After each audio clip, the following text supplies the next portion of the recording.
Okay, welcome back again sa another video natin. So, ang topic natin last video is all about fraction, di ba? So, part pa rin to ng fraction. Pero, ini-discuss natin doon yung introduction about fraction, yung parts ng fraction, types ng fraction like proper, improper, and mixed fraction. Yun lang yung basic yung tatlo, no? Tapos dito, ang topic natin is changing improper fraction to mixed fraction and vice versa. So, unahin natin tong diniscuss ko naman 'di ba yung proper at yung improper and mixed, no. So, unahin natin yung mixed to improper. Improper. Ayan. Unahin natin to. Improper. So, ano ba yung mix? For example, meron tayo nitong, di ba yung mix is, ang sabi ko sa previous video natin, ang mix is a combination of whole number and a proper fraction. So, ayan, 3/4. Sabihin natin 3/4 to. Sample number 1 to, no? So, ano bang gagawin dyan? Paano ba yan is i-convert into improper fraction? So, ang gagawin natin is i-multiply lang to, no? Tapos i-add dito sa taas. Multiply lang yung mixed fraction, yung whole number at yung denominator. Tapos i-add dun sa numerator. Then, copy. Ayan, ganito. Ganito yung ang mangyayari dyan, ganito. Bahin natin ang kulay, no? So, 4 times 4 is 16, di ba? So, 4 times 4 is 16. I-add natin sa 3, which is 16, 17, 19. So, 19. Ayan. 19. Tapos, copy lang natin tong denominator sa baba. Di ba? Hindi na yan malawis term, di ba? So, 19/3. So, ganyan na yan. Dapat, di ba?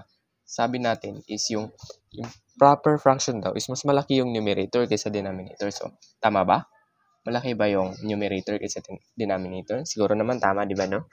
So, next example is, sabi natin, 5/2. Ayan. Mas maliit lang na naman number ngayon. So, first step ng gagawin, so ipag-multiply lang yung whole number sa denominator, di ba? So, 5 times 3, multiply lang to. 5 times 3 is 15. Tapos, i-add sa numerator. So, 15 plus 2 is 17, di ba? 17 over. Copy lang yung denominator, 3. Ganyan lang kasimple. Ayan. So, number 3 tayo. Number 3 example, no? 7 and 3/4. Ayan. 7 and 3/4. So, pag-multiply lang, 7 times 4, ano ba? 7 times 4 is 28, no? 28 times, plus 3 is 31. So, 31, yan. 31 ba? 31 over. Ayan. So, ganyan lang kasimple. Dapat mas malaki sa numerator kaysa sa denominator to make it improper. Next, proceed tayo sa vice versa nito. To mix to improper. So, number 2 to. So improper. Baliktad naman, no? Improper. Kasi meron kasing ganito. To mix. Ano ba yan? Sige, ito gagawin natin, baliktarin natin to. So, ang sinasabi dyan is 31/4, di ba? Sabihin natin para kung tama ba talaga yung process natin. So, baliktarin lang natin para ma-check natin. Ayan. Hindi. May ganito dito, may space para sa mix. Ayan. So, ang gagawin lang dyan is i-divide mo lang yung nasa taas. Numerator. Ayan. Gagawin natin ganito. Sulat ko na nga lang. Ayan. Numerator. Numerator. Tapos, ipag-divide mo lang. Pag-divide mo lang dyan. Divide the denominator. Divide denominator. Ayan. I-divide mo lang, no? So, ano ba? Mag-long division tayo, no?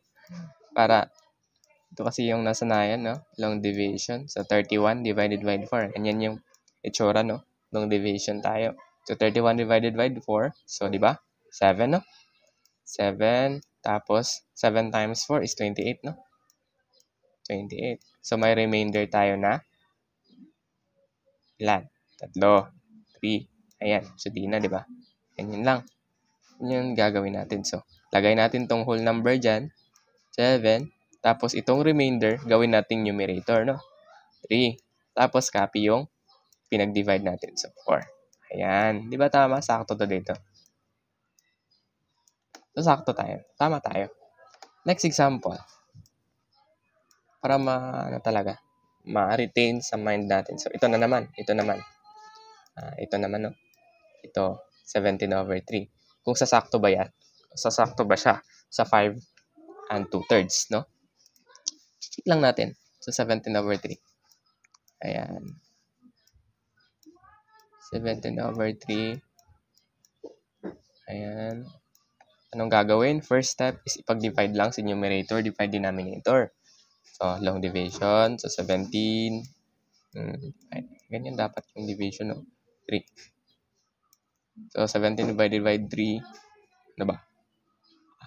15, no? 15 yung exact. So, 5. Ayan, 5. Tapos, 15. Tapos, ipag-minus lang to. Sa hindi marunong mag-long division, ganito lang yun, no? Maghahanap ka ng 17. Ita-times mo sa 3 na maging 17. So, hindi aabot. So, 15 lang. So, 3 times 5 is 15. So, 5 dyan. 3 times 5 is 15. Tapos, ipag-minus mo lang to. So, 17 minus 15 is 2. So, ayan. Anong gagawin? Next is, kakopy mo tong 5 dito. Tapos, may 2 dyan. Yung remainder to tawag remainder. 2/5.